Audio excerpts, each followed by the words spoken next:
Hey! Whoa! Yo! When are you gonna go for a ride with me in this thing? You see, I got it all set up. Look at that. No kidding. I'm going to pick up the new, public health guy. I got the same camera. Isn't it X70 yes, or something? Yes. Yeah. Beautiful. You got the 4K. I didn't get that yet. I haven't done that yet either. Don't need it yet. When? What will we talk about? You and the land bank, of course, but everything. Yeah. I got just some questions. Nothing controversial, unless there is controversy. Well, there's plenty of that lately. There has been. Page. Well, that's true. Golf. There has been a little bit. Yeah. Yeah, I can do that sometime. Good. I'll put you on the list. All right. Okay, I'll call you in about a week. Sure. I've been doing them like crazy. Yeah. Check it out. Where are you on? Channel 99 or the app. You can watch it on your app. And it's on cable, like on 99? You can watch it anytime on here, and it's on cable at 99 from 4 to midnight. What's the app? VNTV, Visitor Network TV. All right. Cool. It's been great, man. How are you doing? Good? Not too bad. Yeah. Don't tell me too much. We're going to find out all about it. All right. We're going to have a good one. Sounds good. All right, Eric.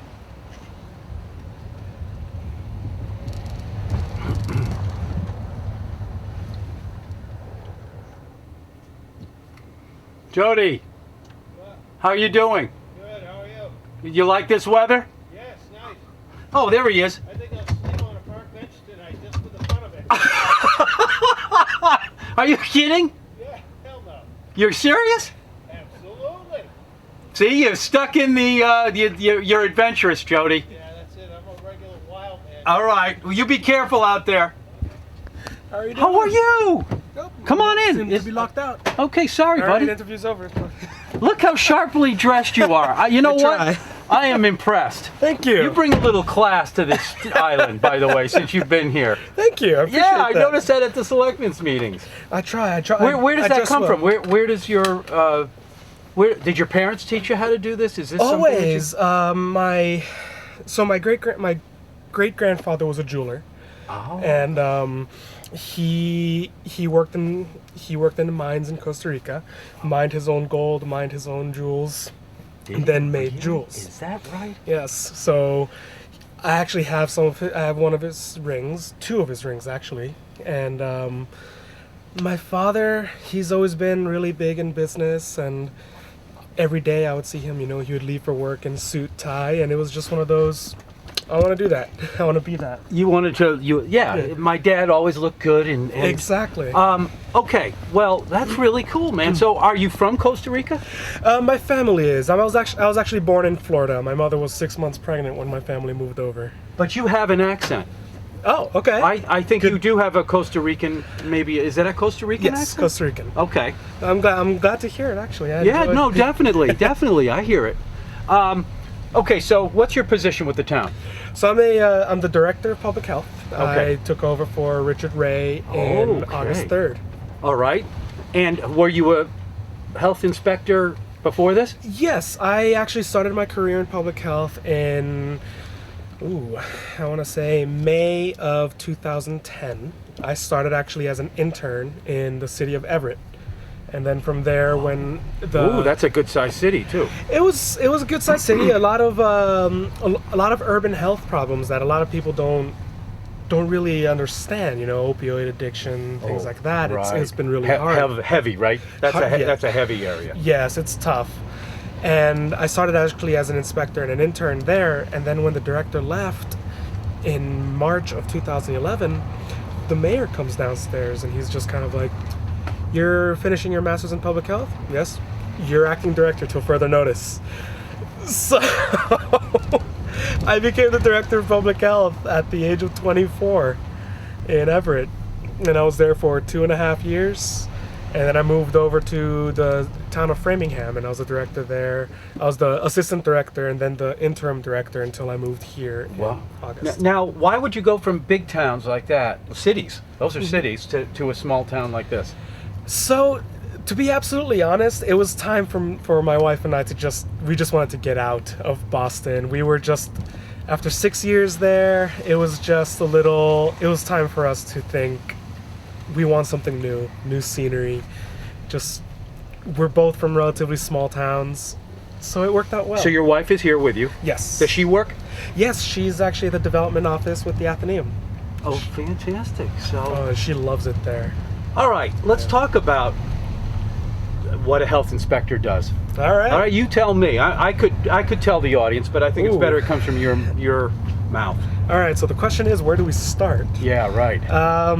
The health departments in general across the country tend to be more or less a catch-all. So we do tobacco enforcement, tobacco inspections, tobacco enforcement. I didn't even know that. Okay. So Yep. That's one a of the new big ones here in the town is you're not allowed to smoke in public property.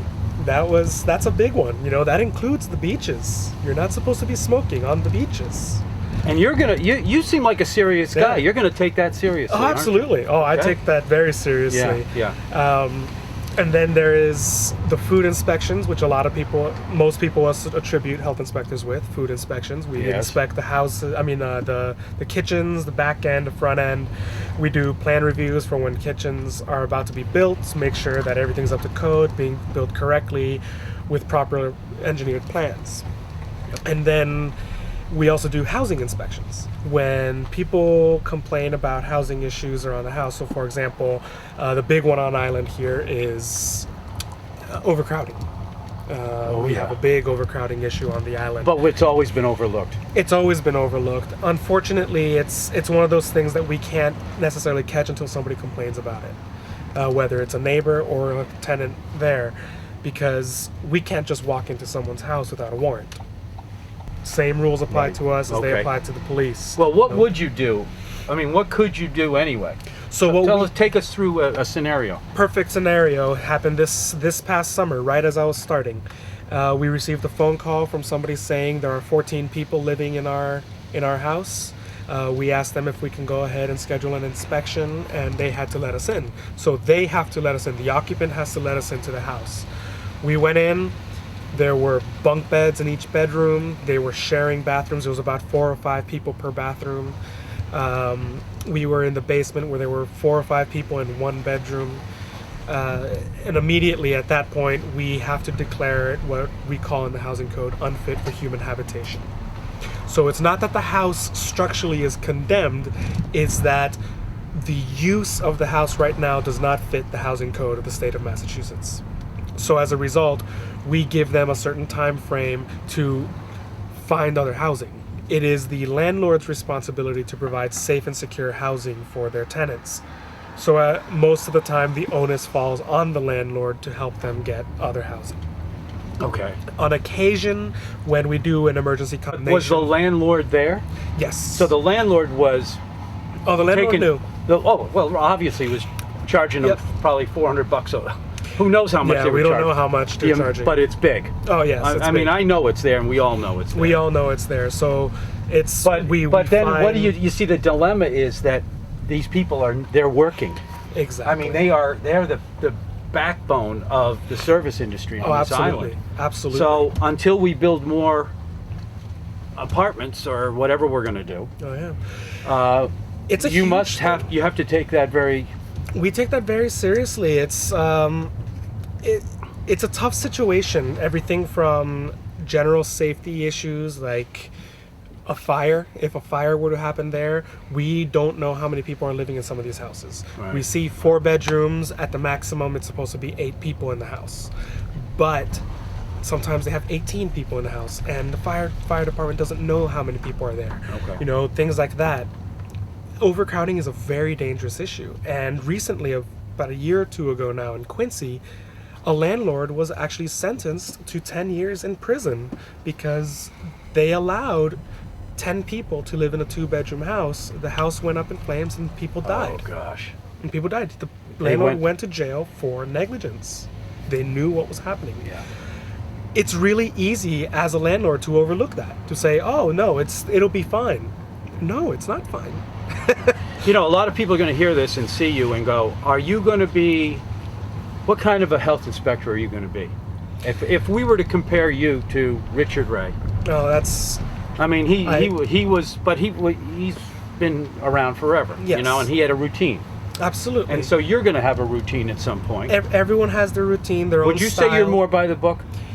I honestly don't know the work that Richard has done. What I have seen and the work that he that he has on the computer and in the files, Richard was really good at what he did. I have heard anecdotes here and there, but ultimately, as a fellow colleague in public health, as a brother in public health, Richard was really good and was very knowledgeable in what he did. My methodology, I tend to stick pretty close to the rules. When you're a stickler for the rules, no one can ever say that you cut corners.